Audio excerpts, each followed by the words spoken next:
Particular, कल जब हमने बात किया था लास्ट क्लास में, तो हमने इन पर्टिकुलर जो कैलकुलेशन ऑफ एटम्स हैं in a particular lattice unit cell, वो हमने कैलकुलेट करना सीख लिया था।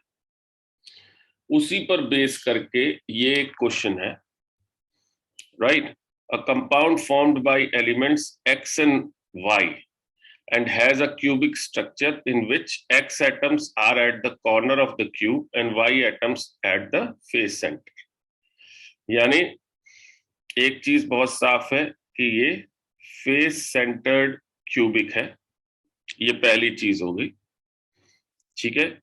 सेकंड, वो क्या कह रहा है, one atom x is missing from the corner. Compound का फॉर्मूला क्या होगा, ठीक है। यानी यहां पे वो आपसे कह रहा है कि एक कुछ इस तरह का सिचुएशन है,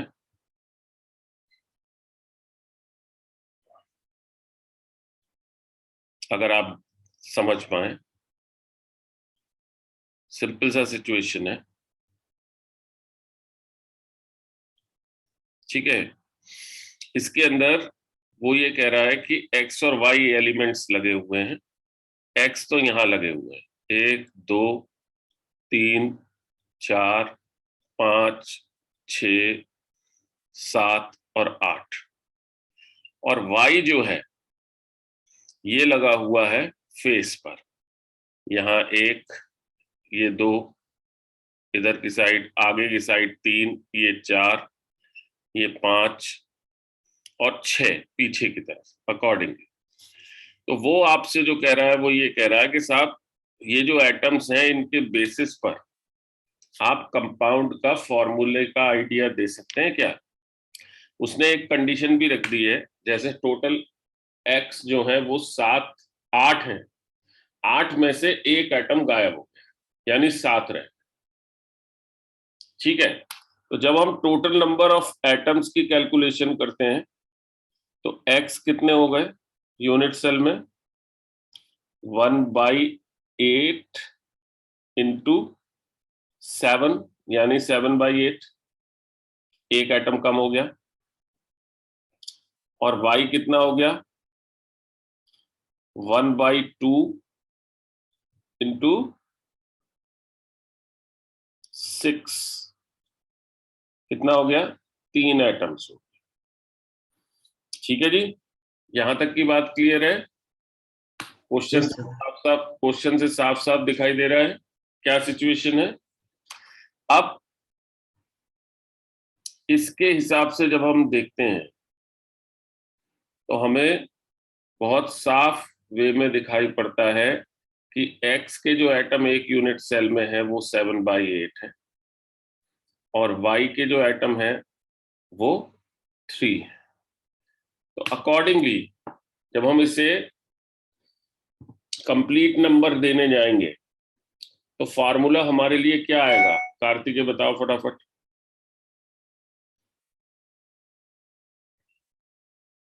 सर x7y24।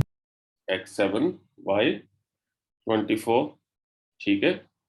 जब हम इसे पूरे 8 से मल्टीप्लाई करेंगे तो x7y24 है, करेक्ट। इस तरह से हम चीज को निकालते हैं। अब वहीं एक नेक्स्ट क्वेश्चन जो इसमें दिखाई देता है इसी का भाई,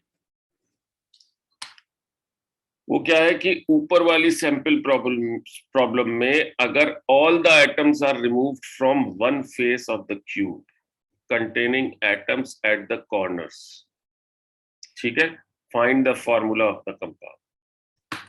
जो हमने स्ट्रक्चर बनाया था उस स्ट्रक्चर में अगर ऐसा सिचुएशन हो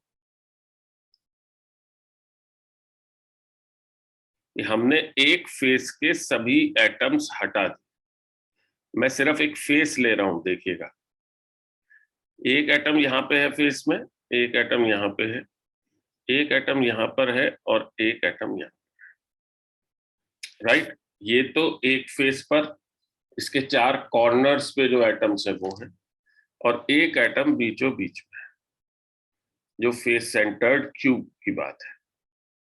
ठीक है, 5 एटम्स है। ठीक है, तो 5 एटम्स को अगर हम देखेंगे किस तरह से रिमूव हो रहे हैं, अगर हमने एक फेस के हटाए, देखिए एक्स के टोटल एटम्स अगर मैं देखूं 7 थे, 7 में से 4 हट गए, कितने बचे? 3, राइट। वाई के टोटल एटम्स कितने थे? 3 थे, उसमें से 1/2 हट गया।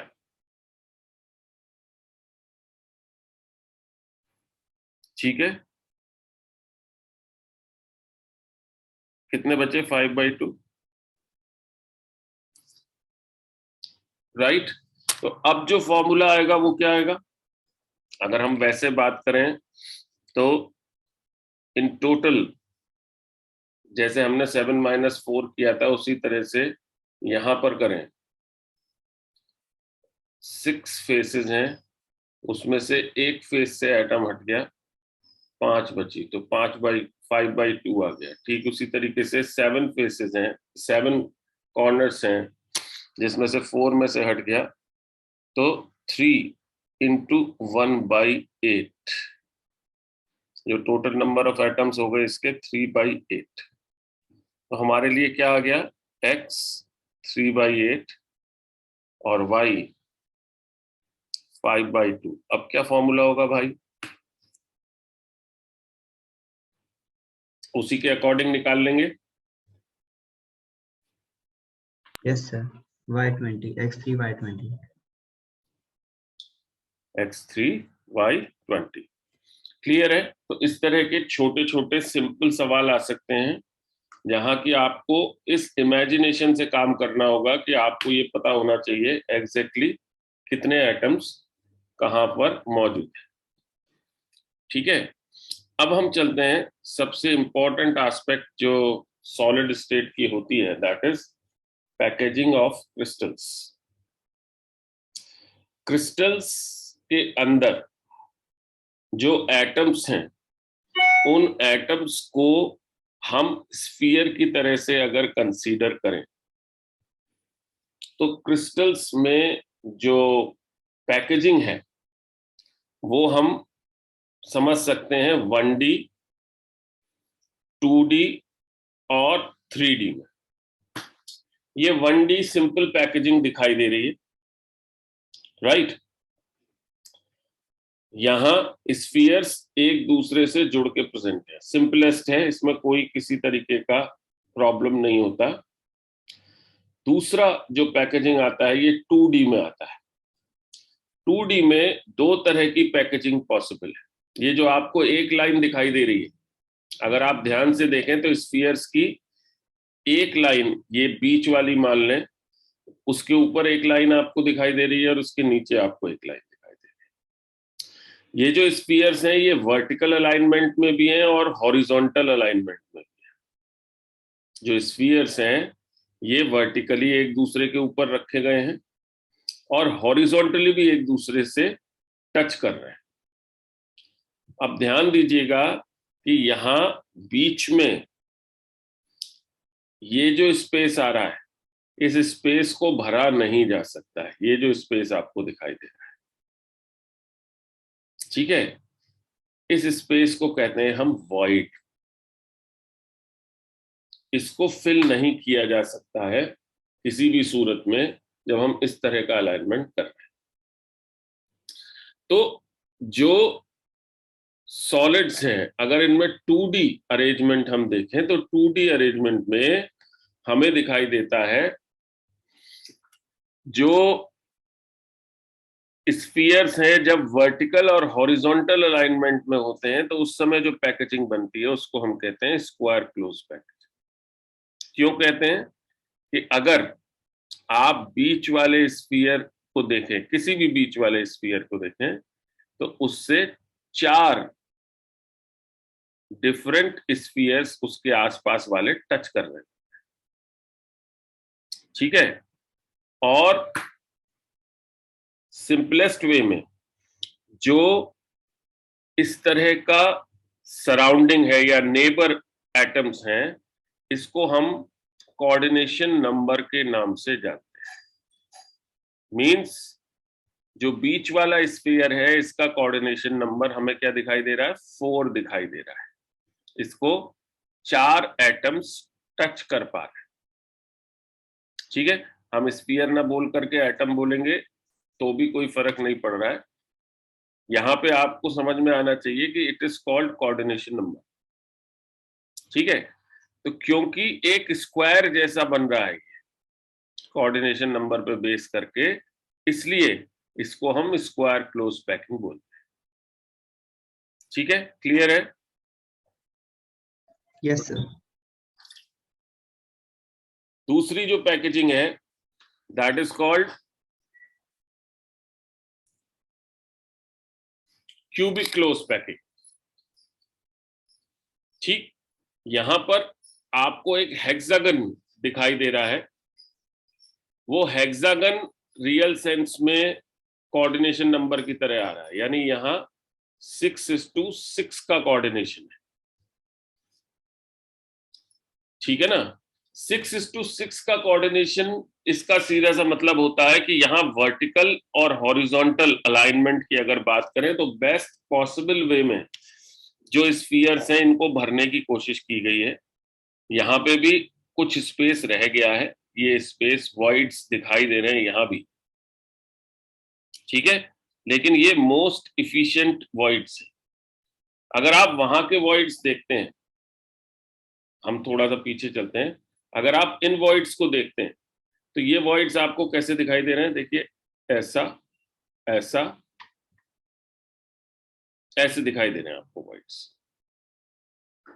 ठीक है, ध्यान से देख लीजिएगा चीज को। वहीं हम अगर इस पर्टिकुलर केस में बात करते हैं तो वॉइड हमें कैसा दिखाई दे रहा है? ये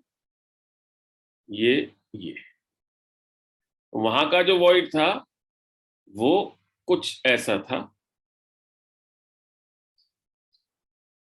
4 स्फीयर्स के बीच का इलाका, और यहां का जो वॉइड है ये 3 स्फीयर्स के बीच का इलाका है। ठीक है, तो थोड़ा सा खाली जगह यहां पर भरी गई है, इसको हम हेक्सागोनल क्लोज पैकिंग करते हैं। ठीक, यहां वर्टिकल अलाइनमेंट किस तरीके का है कि जो पहली लेयर है उसके वॉइड्स में दूसरी लेयर को प्लेस किया गया है, और दूसरी लेयर के जो वॉइड्स हैं उसके अंदर पहली लेयर को प्लेस किया गया है। तो यहां जो कोऑर्डिनेशन नंबर आता है, ये देखिए इस पर्टिकुलर स्फीयर या पार्टिकल से आपको दिखाई दे रहा है 6 डिफरेंट स्फीयर्स इसको टच कर रहे हैं। ठीक है, हेक्सागन बन रहा है, और हेक्सागन बनने के कारण ही इसको हेक्सागोनल क्लोज पैकिंग कहते हैं। ठीक है, लेकिन ये जो अभी तक की पैकेजिंग है ये 2D पैकेजिंग है, 2 डायमेंशंस में है।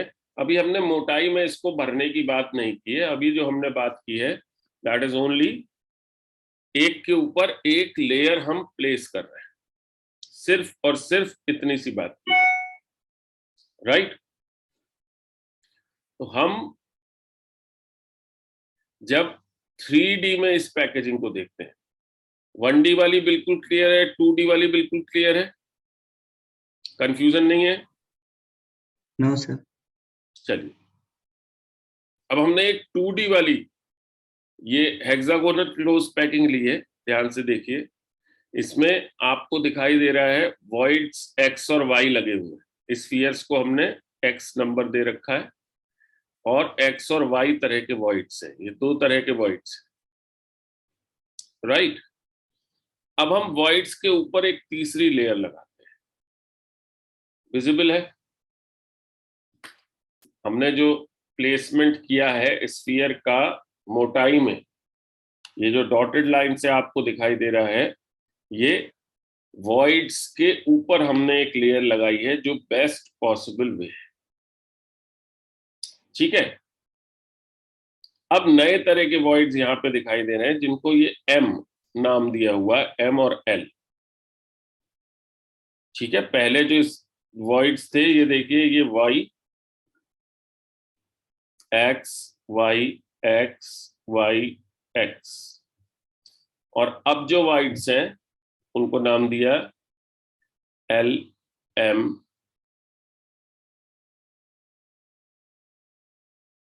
राइट। फर्दर इन वॉइड्स के ऊपर हम एक लेयर और लगा सकते हैं, विजुअलाइज हो रहा है। अब वो लेयर का जो प्लेसमेंट है, ध्यान से देखिएगा कि यहां जो स्फीयर दिखाया हुआ है, ये एक स्फीयर ये दिखाया हुआ है, एक दूसरा ये और तीसरा ये, फिर अकॉर्डिंगली एक स्फीयर ये, दूसरा ये, तीसरा ये, ऐसे करके देख सकते हैं। मींस ये स्फीयर्स ऊपर रखे हुए,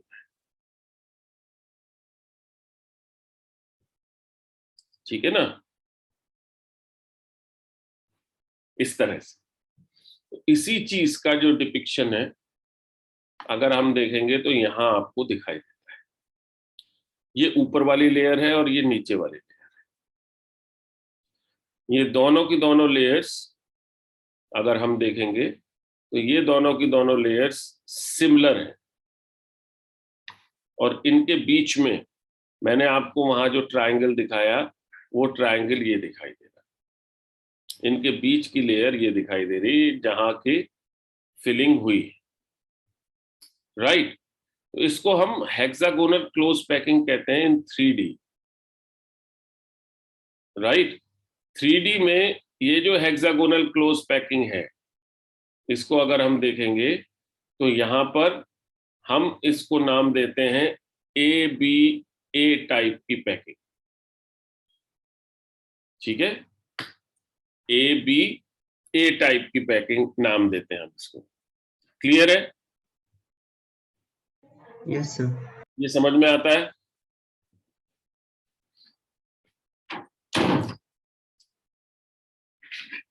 आगे चल सकते हैं।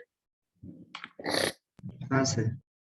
अब इसी में एक दूसरे टाइप की पैकिंग भी पॉसिबल है जिसको हम क्यूबिक क्लोज पैकिंग कहते हैं। द रीजन इज कि इसमें जो अरेंजमेंट है, जो थिकनेस है, उस थिकनेस में एक क्यूब बनी हुई आपको दिखाई दे सकती है,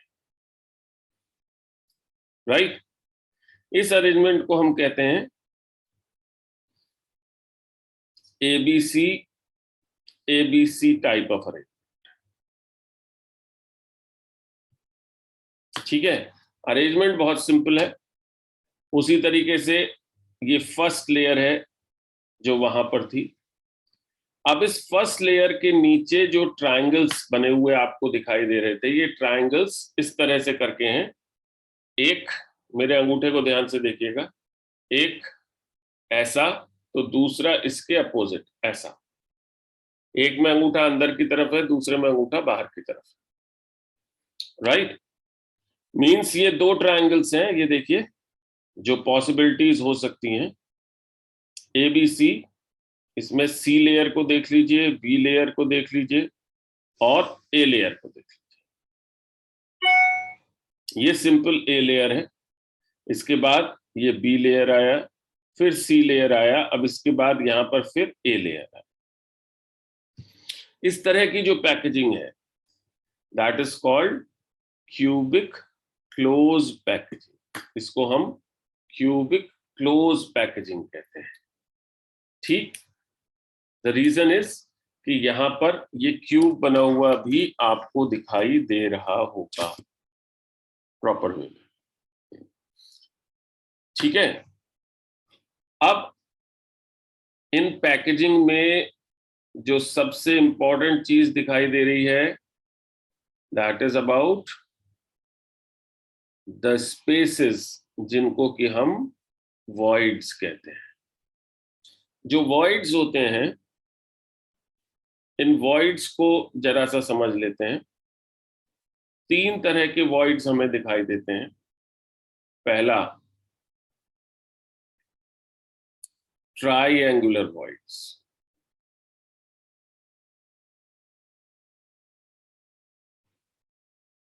दूसरा, टेट्राहेड्रल वॉइड्स, और तीसरा ऑक्टाहेड्रल वॉइड्स।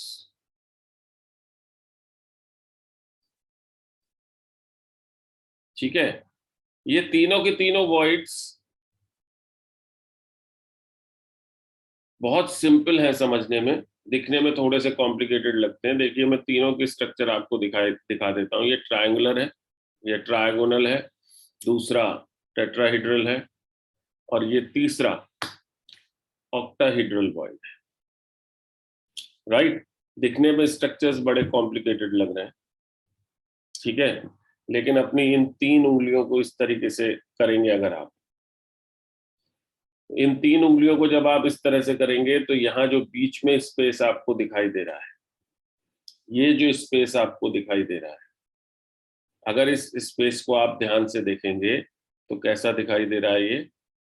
ये आपके अंगूठे वाला पॉइंट है, ये एक उंगली है, ये दूसरी उंगली है। अगर आप ध्यान से देखेंगे तो ऐसा दिखाई देगा। ये एक ट्रायंगल की शेप आएगी। सपोज करिए ये आपका थंब है, अपने आप करके देखिए, ये आपका थंब है, ये एक फिंगर है और ये दूसरी फिंगर है, तो इन तीनों के बीच में ये जो स्पेस आपको दिखाई दे रहा है, ये स्पेस ट्रायगोनल वॉइड है। राइट, ट्रायगोनल या ट्रायंगुलर वॉइड, ठीक है। इस ट्रायगोनल या ट्रायंगुलर वॉइड के ऊपर अगर एक स्फीयर और आ जाता है ऐसे, ये एक ट्रायंगुलर वॉइड था और इसके ऊपर एक स्फीयर ऐसे रख दिया, ठीक है। एक स्फीयर अगर हम ऐसे रख देते हैं तो उस पर्टिकुलर केस में जो अब अंदर का स्पेस बना, ठीक, ये जो ट्रायंगुलर स्पेस था ये ऊपर से ब्लॉक हो गया, ठीक। तो अब अंदर का जो स्पेस है वो एक टेट्राहेड्रन की शेप ले लेगा, इसीलिए इसको हम टेट्राहेड्रल वॉइड कह रहे हैं।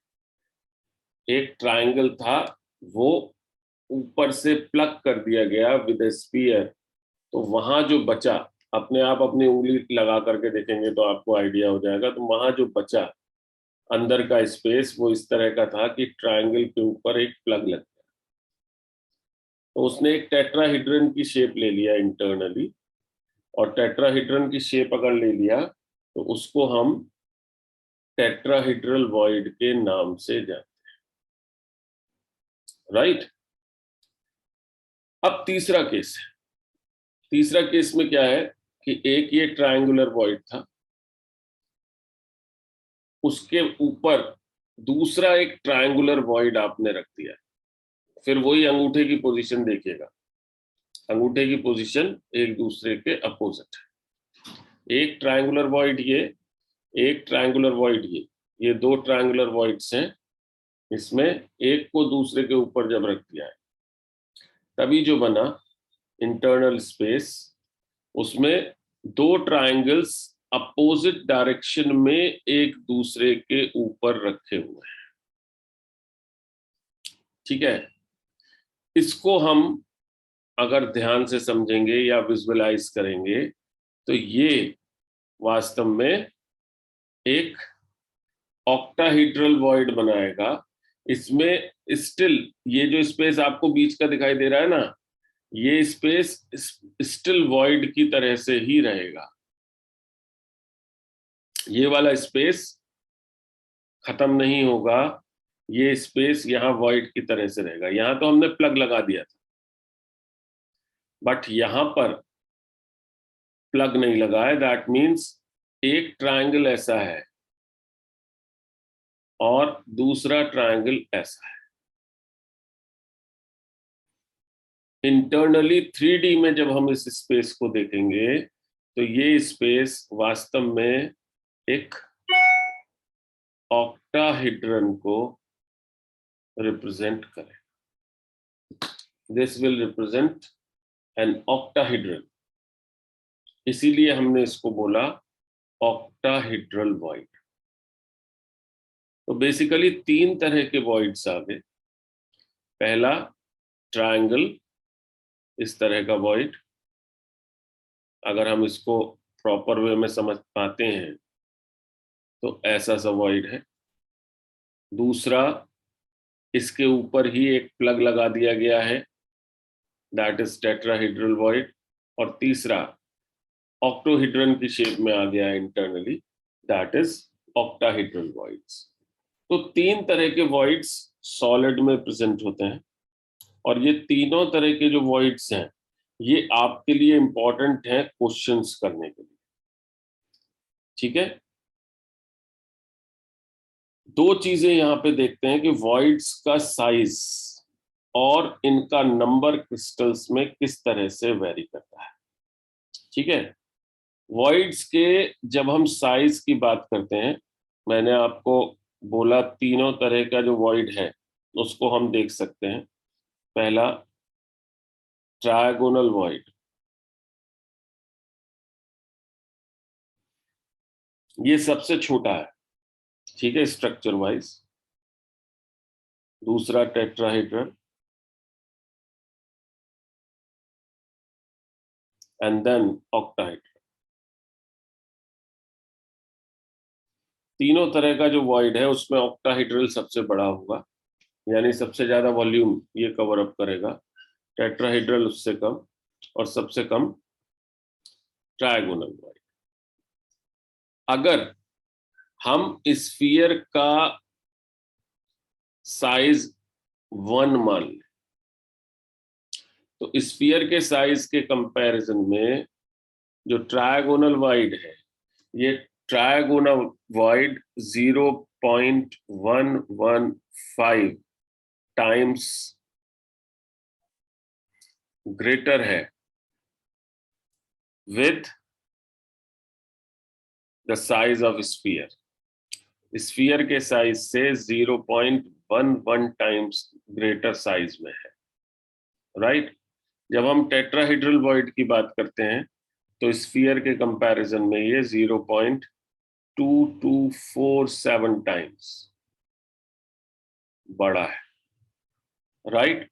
और जब हम ऑक्टाहेड्रल वॉइड की बात करते हैं तो स्फीयर के कंपैरिजन में 0.414 टाइम्स बड़ा ये हमें दिखाई देता है, ग्रेटर दिखाई देता है।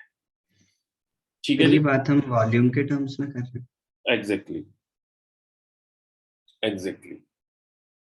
ठीक है, वही कर सकते हैं क्योंकि जब हम 3D में जा रहे हैं तो, राइट। अब यस सर। अब हम नंबर के टर्म्स में बात करते हैं। जब हम नंबर के टर्म्स में बात करते हैं तो नंबर के टर्म्स में अगर नंबर ऑफ स्फीयर्स हमने x लिया है, अगर हमने नंबर ऑफ स्फीयर्स x लिया है तो ट्रायगोनल वॉइड्स का नंबर 8x होगा। ट्रायगोनल वॉइड्स का नंबर 8x होगा।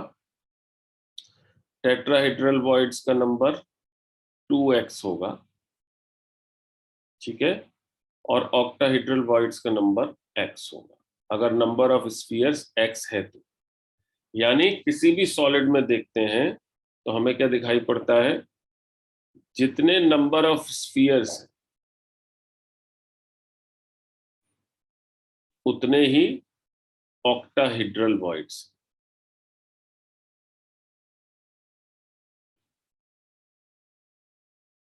जितने नंबर ऑफ स्फीयर्स हैं उतने ही ऑक्टाहेड्रल वॉइड्स हैं, राइट। जितने नंबर ऑफ स्फीयर्स हैं उसके दुगने टेट्राहेड्रल वॉइड्स,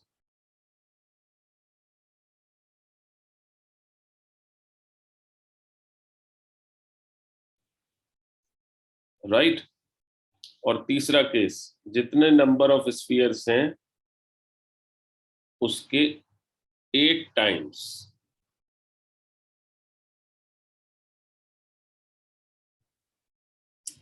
ट्रायगोनल वॉइड्स। ठीक है जी। क्लियर है ये बात? Yes sir. तो मैं एक बार बात को समराइज करता हूं, पीछे से चलता हूं। सबसे पहले 1D स्ट्रक्चर हमने देखा, हमने पार्टिकल्स को स्फीयर मान लिया, स्फीयर एक दूसरे से कनेक्टेड है, राइट? वहां पे 1D स्ट्रक्चर हमने देखा। फिर 2D स्ट्रक्चर्स दो टाइप के थे। कौन कौन से दो टाइप के थे? पहला था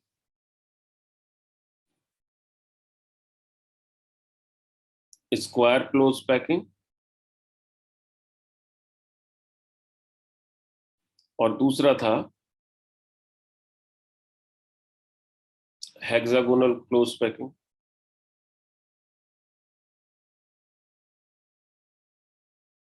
ठीक है,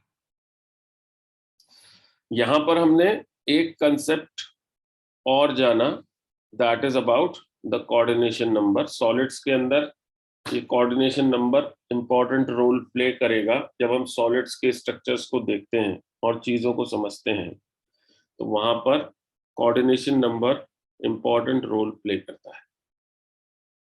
ठीक है, तो स्क्वायर क्लोज पैकिंग में कोऑर्डिनेशन नंबर 4:4 का बताया मैंने आपको।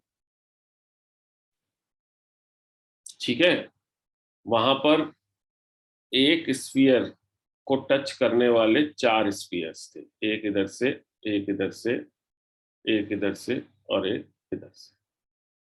ये टच कर रहे थे और एक स्क्वायर जैसी चीज बन रही थी। वहीं दूसरी तरफ अगर हम हेक्सागोनल क्लोज पैकिंग की बात कर रहे थे तो कुछ इस तरह की सिचुएशन थी, 1 2 3 4 5 और 6, एक हेक्सागन की फॉर्म में आ रहे थे, राइट? Hexagonal close packing. ठीक है, यहां कोऑर्डिनेशन नंबर 6:6 का था। वॉइड्स यहां भी मौजूद थे, वॉइड्स यहां भी मौजूद है। यहां जो स्क्वायर क्लोज पैकिंग में वॉइड्स थे वो ऐसे थे,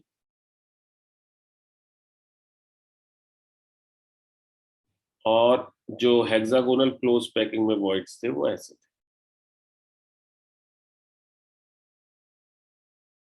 राइट? फिर इसके बाद जब हमने 3D लेयरिंग ली तो 3D लेयरिंग में आपको सबसे पहले HCP यानी हेक्सागोनल क्लोज पैकिंग की बात हुआ, जहां पर हमने ट्रायगोनल वॉइड्स और टेट्रागोनल वॉइड्स को देखा था। और उसके बाद क्यूबिक क्लोज पैकिंग की बात हुआ, CCP की। यानी अगर HCP आपको याद हो, मैंने आपको बताया था AB टाइप की पैकिंग है, और CCP जो है ये ABC टाइप की पैकिंग है। ABC टाइप की पैकिंग क्लियर है? Yes sir. राइट। CCP को ध्यान रखिएगा FCCP भी कह देते हैं, इसका दूसरा नाम है। यानी क्यूबिक क्लोज पैकिंग और face centred cubic close packing, ये दोनों सेम चीज है। ठीक है, फिर हमने वॉइड्स की बात किया। वॉइड्स में हमने octahedral voids, tetrahedral voids, trigonal voids के स्ट्रक्चर को समझा। वॉल्यूम वाइज जो साइजेस हैं उसमें डिफरेंसेस को समझा, और जो नंबर है उसको समझा। ये दोनों तीनों चीजें इंपॉर्टेंट इसलिए हैं कि अब हम जब आगे क्वेश्चंस करें तो क्वेश्चंस में इनका पार्टिसिपेशन होगा। ठीक है, यहाँ पे हम 5 मिनट का ब्रेक दे रहे हैं अपना, जो हम देते हैं। 5 मिनट बाद अपन फिर से मिलते हैं। ठीक है।